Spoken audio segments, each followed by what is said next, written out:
मग सगळे मजेतच असतात सगळे. तर दादा मला कोणीतरी विचारलं की ताई तुमचे जेवढे पण व्हिडिओ बघतो आम्ही ते कामाबद्दल, तुमच्या भूतकाळाबद्दल, तुम्हाला काम केल्याशिवाय पर्यायच नाही का, असं काय आहे? हो, काम केल्याशिवाय पर्याय नाही, काम करायच लागतं मला. पहिल्यापासूनच मी काम करीत आलेली.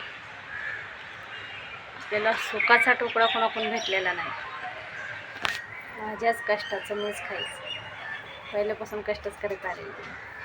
आत्ताच नाही हो, लहानपणापासून ते नशिबातच लिहिलेलं आहे माझ्या. वयाची 7-8 वर्षापासून कष्ट करीत आले की मरेपर्यंत कष्टच करीत राहिलेलं आहे नशिबात. त्याच्यावर पण सांगते तुम्हाला, एखाद्या जर पहिल्यापासून लई कष्ट करीत आलेलं असलं ना, त्याच्याला आयुष्यात शेवटपर्यंत कष्टच असतं. कष्टापासून सुट्टी नाही त्याला. कष्ट करायला लागतं, नाही असं विषय नाही. कष्ट खायला भेटत नाही विषय तो नाही, पण ज्याच्या नशिबात सुख आहे ना, त्याच्याच नशिबात सुख आहे. प्रत्येकानेच सुखाचे स्वप्न बघू नयेत असं मला वाटतं. मी पहिल्यापासून कष्ट करीत आले आणि मला असं वाटतं की मी अजून म्हातारपणापर्यंत कष्टच करायचं असं वाटतं मला. कष्टाने काय फरक नाही पडत. कसं असतं, एखादं पहिल्यापासून त्याला सवय होती कष्टाची ना, तर ती व्यक्ती न कष्ट करता खिशामध्ये पैसे पाळून राहणार आणि त्याला सगळ्या गोष्टी जिथली तिथं भेटणार. कारण तो कधी कष्टाच्या नादी नाही लागत. काम करायचं, घर चालवायचं, कुठून पैसे येणार कुठून नाही येणार ह्या गोष्टीच्या नादी पण नाही लागत ती व्यक्ती. पण त्यांच्याकडे पैसे येणार म्हणजे येणार विना काम करता, कारण तिथे रिकाम टेकडे असतात ना. कष्टच नाही लिहिलेलं त्यांच्या नशिबात. ज्याला कष्ट करायचं आहे ते शेवटपर्यंत कष्ट करू मरणार. ते इमानदारी आणि कष्ट तेच त्याच्या नशिबात लिहिलेलं. जो इमानदारीत चालतो, खरं बोलतो, सत्य वागवतो, त्यालाच जास्त वेदना भोगाव्या लागतात. बरोबर ना? काही चुकीचं असलं तर कमेंटमध्ये सांगा मला. कारण की एका दादाने प्रश्न विचारला होता मला, कष्टाशिवाय तुम्ही पहिल्यापासून तुमच्या कष्टाचेच व्हिडिओ आहेत. सत्य चालतो त्याला प्रत्येक ठिकाणी धोका देतो. जे खरं बोलतो त्याचं खरं कोणी लवकर मानित नाही. जीव तोडू सांगणार, खरं बोलणार. आणि जे खोटे आहेत ना, त्याला असा पुरस्कार असतो, 4 माणसामध्ये बसणार, उठणार, 4 माणसं सत्कार करणार, कारण की तो खोटा आहे ना. असं असतं, खऱ्याची दुनिया नाही. तसंच कष्टाबद्दल सांगते तुम्हाला. पहिल्यापासून माझ्या आयुष्यात कष्टच लिहिलेलं आहे ना, की शेवटपर्यंत असं वाटतं कष्टच करीत राहायचं आहे आपल्याला. आणि सुखाचे स्वप्न बघावा तर कसे, कष्टाशिवाय सुखाचे स्वप्न नाही दिसत ना. कष्टानेच माणूस पुढं जातं, चांगलं होतं. बरोबर ना? ज्याच्या नशिबात आहे त्याच्या नशिबात आहे सुख. पण माझ्या लहानपणापासून नशिबात सुख नव्हतं. आणि इथनं पुढं नाही असं वाटतं. चालत राहायचं पुढं, मागं नाही सरायचं. पुढं चालत राहायचं, बघत राहायचं काय होणार आहे आणि काय होतं आहे हे बघत राहायचं. इतके दिवस कसे निघाले, कसे काढले, काय झालं ना, आता इथनं पुढं पण अजून काय वेळ येते, काय बघायला लागतं हे नुसतं बघत राहायचं. प्रत्येक गोष्टीचा ना नुसतं सामना करीत राहायचं. बरोबर ना? मागं फिरलं तर लोक काय म्हणतात, हार मानली. पुढं गेलं तर पुढं जाऊ दे, माघारी आलं तर हार मानली म्हणतात. ह्यांच्यात दम नाही, हे हार मानली ह्यांनी.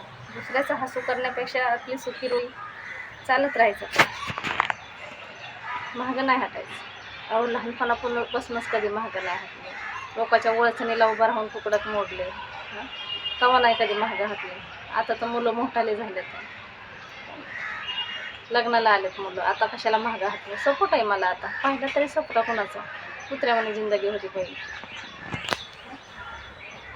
पण आता खूप सपोर्ट आहे मला मुलांचा. आता मी हार मानत नाही.